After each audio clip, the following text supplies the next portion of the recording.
Welcome to Sales TV, where we tackle the reality that there's no easy button in sales. If you're an account executive or customer success representative striving to build relationships and pipeline while navigating the challenges of modern sales, you're in the right place. In every episode, we explore one thing that brings you closer to achieving success without stress. So, I am thrilled to host Lara Barnes today, a true powerhouse in the world of leadership, customer success, and customer experience. Lara brings over 25 years of expertise in building and leading high growth, customer centric technology businesses.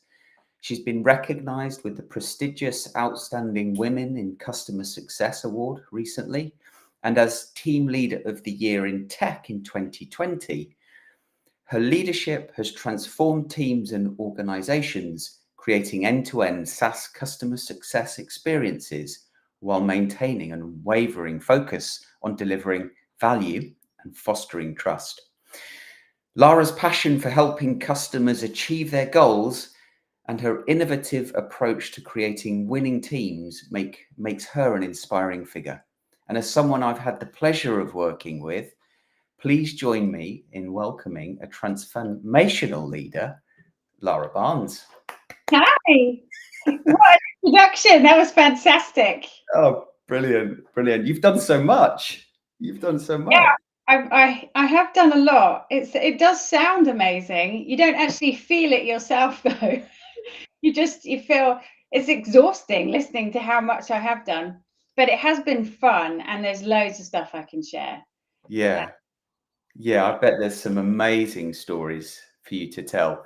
Would you add anything to that intro? Have I missed anything that you want to let our audience know? I won a Transformation Leader Award last year. Gainsight gave me their Transformation Leader Award, which was fantastic because I'd done the life cycle project across the business. Yeah. And that really did provide a huge amount of value to the company across, and we can talk about that. But I Yeah. love that. But I love the powerhouse piece. That's just fantastic. I use that. I'm going to put that on my LinkedIn. Yeah. Powerhouse in my title. Indeed. How do you win all these awards? Does someone just come knocking on the door and say you've done amazing stuff?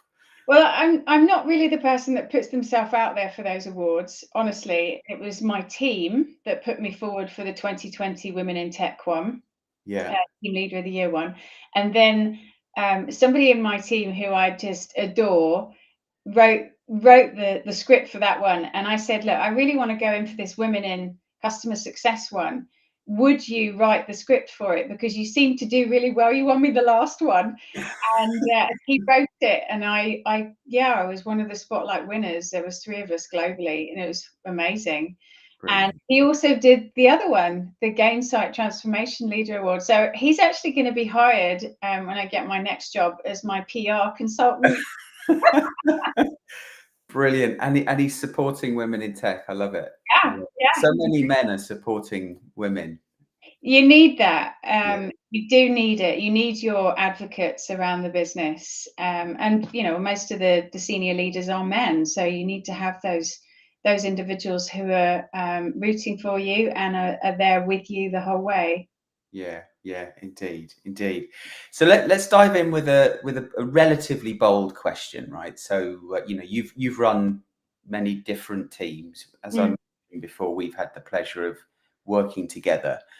But since we were working together, the world has moved on, and it continues to move on at a rapid pace. Yeah.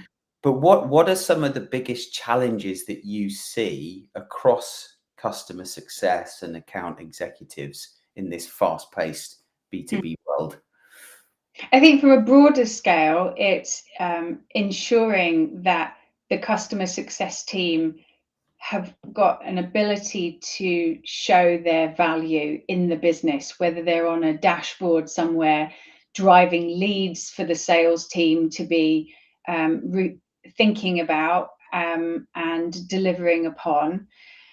I think it comes down to how the sales team operate with the customer success team too, how they are compensated, how they engage and work together. And I think how customer success is part of the go-to-market is another huge one for me, in how customer success is seen and how and what they do in terms of playing in that whole process of go-to-market and how they're measured. Yeah. But Yeah. those are things that I think are, big challenges still in Yeah. SaaS businesses, because everyone is just so siloed. And when you start looking at the overall process the customer goes through, there are so many different departments across that life cycle that touch that customer that is still not seamless and Mm. fall through the cracks in those departmental silos, as well as everybody is not measured on delivering for the customer. Yeah. Everyone across that business, whether it's, product put features out. So it's all about what features they're putting out and what deadlines they're going to hit, and what's the roadmap. Then you've got marketing. They're looking at, marketing leads for the sales team to go and close and drum up business, but they're also there to help build out the brand. So they've got different metrics. And then you've got the sales team and the pre-sales team. They're there to drive bookings. Then you've got the sales, the customer success team. They're there for onboarding and ensuring that there's a great onboarding, so it goes through to adoption, consumption, retention, driving NPS, advocacy, all those great stories so the sales team can use them. But then you've also, got support. You go on, and not everybody is like threaded for the customer experience. And I think that's one of the main things that is so challenging to many of these SaaS businesses at the current time, because we're seeing so many customers with very high expectations now. It's got worse, to be honest, over the past couple of years. Yeah. Those customers wanting a better experience and expecting it, and it should be delivered. Yeah. And that's not happening Yeah. as fast as the customer actually wants it, because these organizations don't have the foundations in order to identify those pain points. In terms of the systems and processes are not there foundationally to help those sales teams and customer success teams identify where those risks and opportunities are in the data, and then in the tracking of where that customer is at any point in time in their life cycle. Yeah, I think that's a challenge for any business. We've had the luxury, I guess, of working together in an organization that did it well. Yeah. And we've also had the, I guess, the opposite to luxury of working in an organization that didn't do it so well. And I think we'll come back to that piece, that, that value piece, a bit later on. But in terms of, customer success reps in the field, Yeah. and actually, let me just go off on a little tangent for a moment, because a big part of what I do is around helping companies develop pipeline and doing it in a way in which they enjoy, that isn't a negative experience, disruptive experience to the buyer. Many salespeople have experienced high levels of stress, and some struggling with mental health as a result of being forced to do things that they don't believe will work over time. Yeah. And what was interesting in this study, so the state of mental health, or the state of sales and mental health 2024, is that the guy that runs that survey from the Sales Health Alliance, a guy called Jeff Risley, included customer success in Right. 2024. Yeah. And the story isn't much different. It felt like this shift from, okay, so new business isn't as predictable as it once was. Let's put pressure on the customer success team. Yeah. Oh dear, we're putting those people under the same level of stress and pressure. And now we can see that their stress levels have rocketed and they're suffering with their mental health.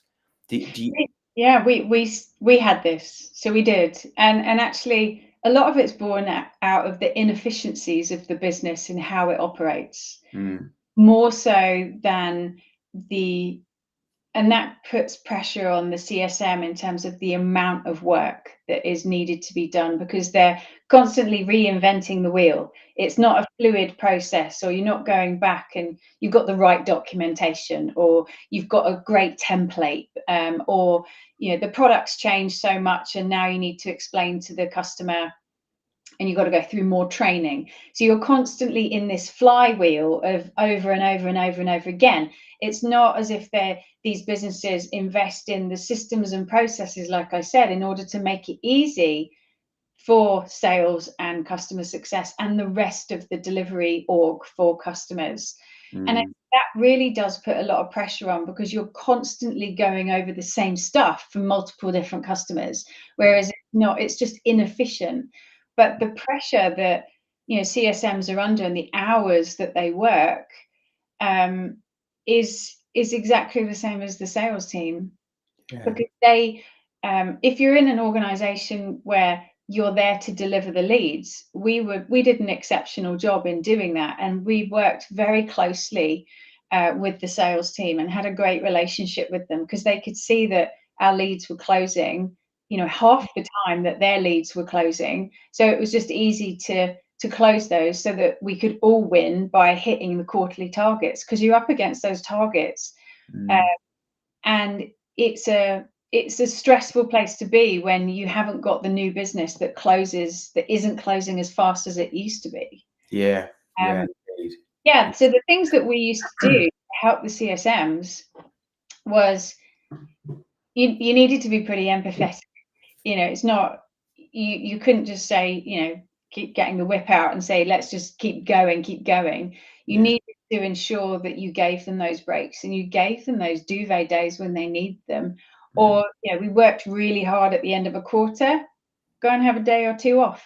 I never used to record this stuff, but in the holiday or anywhere, I used to say, just go and do it. Because otherwise, you have to use the things that you had as a leader the opportunity to use. And luckily, I had the opportunity to just give somebody some time out. Do the right thing. Yeah, and you have to do the right thing by people, otherwise they don't stay with you. And you spend a lot of time hiring amazing people, and you need to look after them within the org, and they need to know that you care about them. Because otherwise, why else would they want to work with you and get up in the morning and do those hours again and again and again when they're not getting anything back from it? The other thing is development. You need to be able to give them that view and give them those extra projects where they can see that they're moving forward and developing, rather than staying in the same job and doing the same thing for months. And on that, doing the right thing, and I guess why you've been so successful over the years. If we, you've talked about the importance of setting customer promises. Can you share how you've turned promises into measurable outcomes and how that builds trust and loyalty with customers? Yeah, it was all part of how we bought 4 companies, and during that time it was pretty chaotic. They all had different provisioning requirements. We were still trying to upskill everyone. We were out there all selling it. It was pretty hard to manage. And so when we could see the customers were falling through different cracks in the organization, different departments and we had no real one system that everyone could see to track where a customer was at any point in time in their life cycle. So this life cycle project was really important, and how we tied all that data together is really important. So what we did was we really focused in on how we built the insights to those across every single department, but we also then built out a framework with marketing, because we started right at the beginning of the cycle. So we went to marketing and we said, right, we've gone from 3 to 12 products. How are we going to show the user cases? Like, you're working on the user cases, you're working on the sales pitch. How are we going to show from like end to end that you've sold that this product can do a specific user case to solve a problem for a customer. Mm. How are we going to show that we can actually deliver it? And everyone sat back and they were like, oh yeah, it's like genius. And so what we did was we did it quite in a linear way, and we worked very closely with a very engaged product manager initially on one of the products. So we took it as one, not, don't bite the whole elephant, but take little bites. So we went to one product leader, and he was very, very good. And he worked with it. He's now the chief product officer, but he was exceptional because he worked with us to really help in how we can identify from end to end across the product, what does it mean to adopt? Like, how do you get to 25, 50, 75% adoption? And then what are those user cases? And then how can we track that?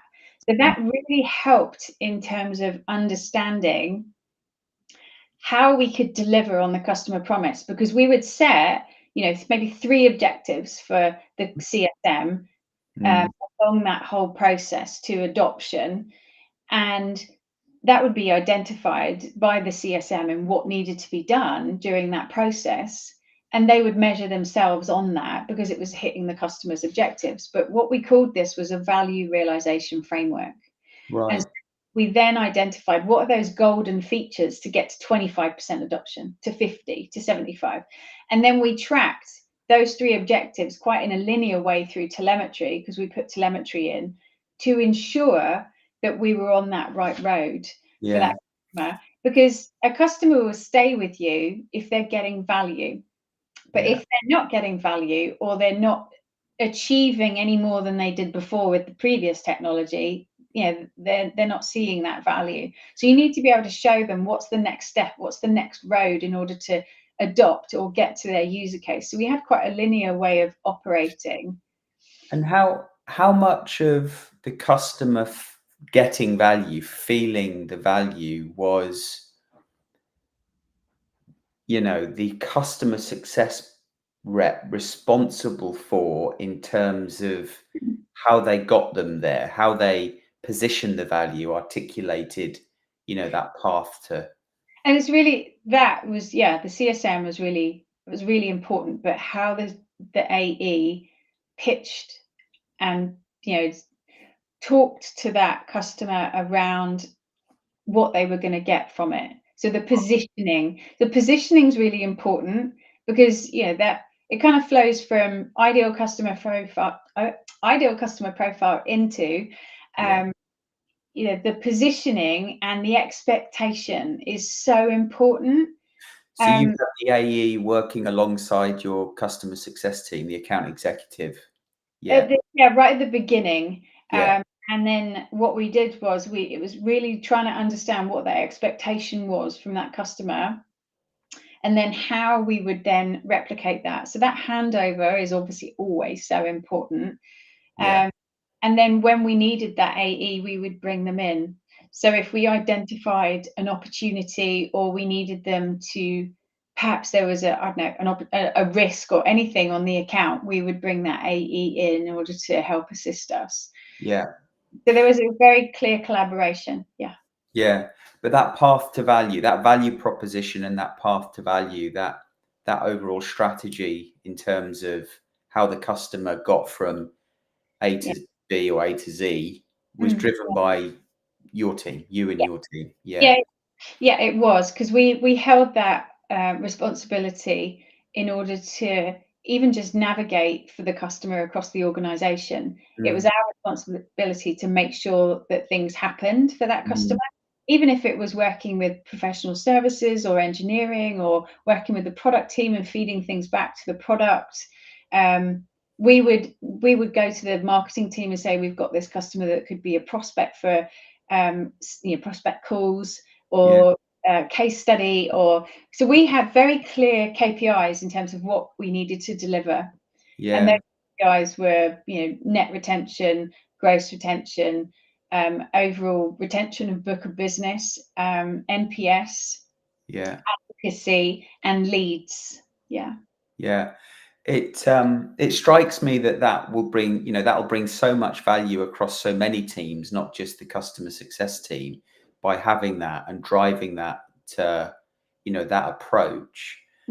I think it's really taking what I did was with the culture of the team was we took accountability, and there are many times over the years where we would not see the accountability from other teams, but I'd always just turn around and say, we own it, run it, and make it happen. You've got the responsibility of making that happen for the customer. Yeah, yeah. Victoria agreeing there. 100% agree, Lara. It all starts with sales and a seamless handover to Yeah. CS. That's an interesting one because, we assume it all starts with sales, but I think what you're describing there in terms of creating that value proposition and that path to value for customers, it really starts with you, and then sales can be trained and enabled on Yeah. that value proposition and how to articulate that value. So they're more likely to win the right customers, and you're more likely to make those customers successful. Absolutely. And as a CS leader, I think I really take accountability for seeing the business as a whole, not just being a CS leader in my silo. And I think because I represent the customer, so the opportunity to educate the rest of the organization on how customers are being serviced, what customers need, and how we can make things better, grow, show risk, work more cohesively across the business is a big part of like how I think about my role and how I influence the rest of the organization. And I think a lot of the time CS is very, very privileged to see everything end to end, like from how you go to market with the product, how the product works, all the way through to how you renew that business or don't. And so because you have so many insights and you can pick up a lot of the data across the business in order to validate what is happening, I think it's a real responsibility from a customer success leader to assume that responsibility across the business to help everybody else, because otherwise, who else is doing it? Nobody. Yeah.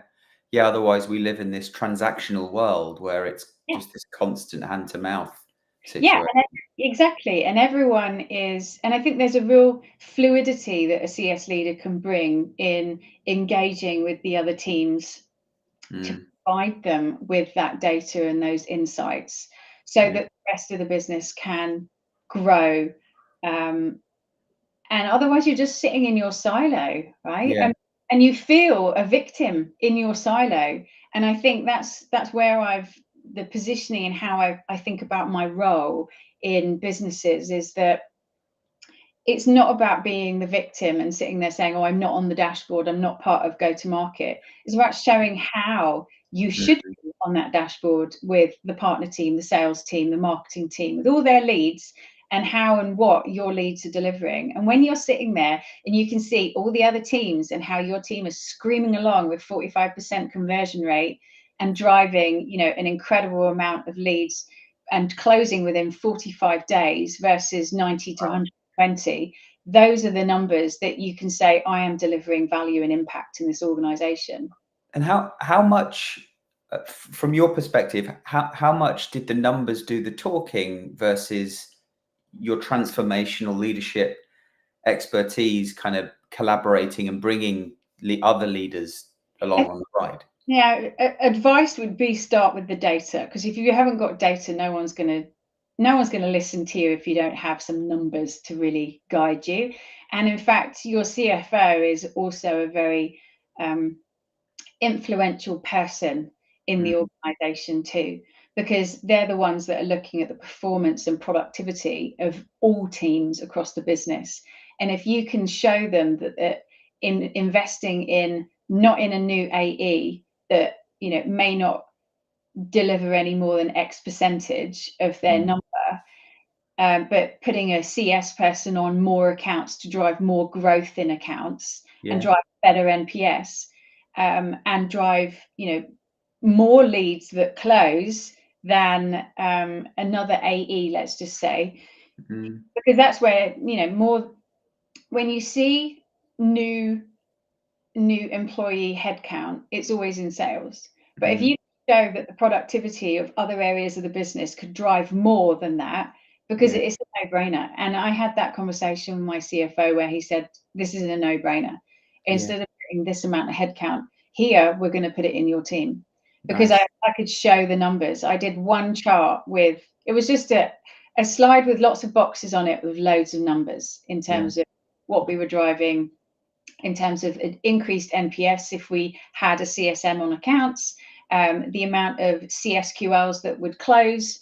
So therefore that CSM would earn the money that we would invest in a CSM. Yeah. It was across all of those different metrics, that retention, it was across all of them. And it was brilliant. It was, relationship really helped me. Yeah. So you built high performing teams with some of the lowest attrition rates. Yeah. What's, not everybody's got the luxury of having a leader like you. What advice would you give to CS teams out there that, agree with what you're saying? They want the same in their organization, but it's not quite there yet. Can it be changed from the ground up, convincing leadership to change? I think you don't need to start with trying to convince people. I think it's important to be monitoring and measuring how you're performing. I think the biggest thing, somebody was a company I worked for, and it was Facebook actually. And the measure of your success was, what impact are you having? And it was massive on me, because I'm huge on accountability and responsibility. How can I measure my impact daily? How can I do that? And I think by thinking about what measures and showing what you are doing in a constructive way, and then trying to, as a leader, looking at that at scale, is really one of the things that I would suggest to any leader in how you start to drive high performing teams. You start with the data, but I think how people feel about coming to work is, you can't underestimate that. You have to have the right principles. You have to lead by example. And I think it's important that they can see you care about them. Yeah. You want to do the right thing by people. Yeah. And, if we kind of take it down a level and look practically at what some of those things are that CS folks could actually measure, if they don't have that guidance within their organization, what are the things that you think they should measure, I guess, from a tactical perspective? A lot of CSMs provide sales teams or an AE that they're working with a lead, but they don't actually record it anywhere. Right. And then they don't record how much that lead, how long it took to close it, and how long, and they might have been involved in, additional conversations with that customer, but they're not getting anything themselves from that either. The salesperson gets compensated on going and closing it, because that's what they're really good at. And I think sales individuals are exceptional at negotiation and going in and doing that. And that should not be a CSM job. But what I do think, practically, you can monitor and measure. You can see Salesforce or any sales tool that you're working within. You can see how long that lead started. So that CSM might not put that sales lead in, right? But the salesperson will. And then you can just measure and monitor that in an Excel sheet. But you can show that, as well as a manager, that multiple people within your team are doing this, and from X date to X date, it took 45 days or whatever to close, and it brought in 180,000 or whatever it was. Then you've got a business case to say, actually, even if my CSM's got 1% of that's a sum of money that they didn't have before. And that's how I started. We started with an Excel sheet. Wow. Yeah. So we started with, 4 million was the first one. And it was rubbish. It wasn't 4 million of lead, like, business that we closed off. It was way more. It's just that all the CSM globally weren't attaching everything in this Excel sheet. But the following year, we got on the dashboard and we actually drove 15 million of booked business. Wow. And then, yeah, so it was pretty significant. But then we really focused in on the level of working with the AEs and how we did that, and going into their sales meetings and really focusing on how those leads then closed. Yeah. Right, we're running out of time. So Okay. finally, what's one piece of advice you wish you would have had earlier on in your career? I know, I thought about this earlier. And it was, I actually was very lucky to have been given lots of advice early on. Yeah. And I think that thing I said earlier about trying to establish what impact you have every day really helped me kind of think about how I set my goals every single year as to what I want to achieve, and actually measuring those goals and seeing how, if you do something every single day, even if it's a tiny little thing to get towards your goal, that really helps you achieve it. Yeah. And thinking about how you're going to do it as well, and then doing something every month towards it, that it also helps. But measuring that impact and showing how you're having an impact on that organization, Yeah. it's the benefit that I did from very early on to show how I'm going to get that next promotion. If you're Yeah. not tracking that, you're going in and you're just managing customers, great, because that's what you do, but you need to be able to show the impact. Yeah. It'll wear you down. You need to feel like you're making some progress. Yeah. Absolutely. Yeah. Brilliant. Brilliant advice. Thank you so much, Lara. It's been an absolute pleasure having you on. Thank you, Adam, Jackie, and Victoria Williams for your comments. Without you guys, the show wouldn't be the show. Until next time,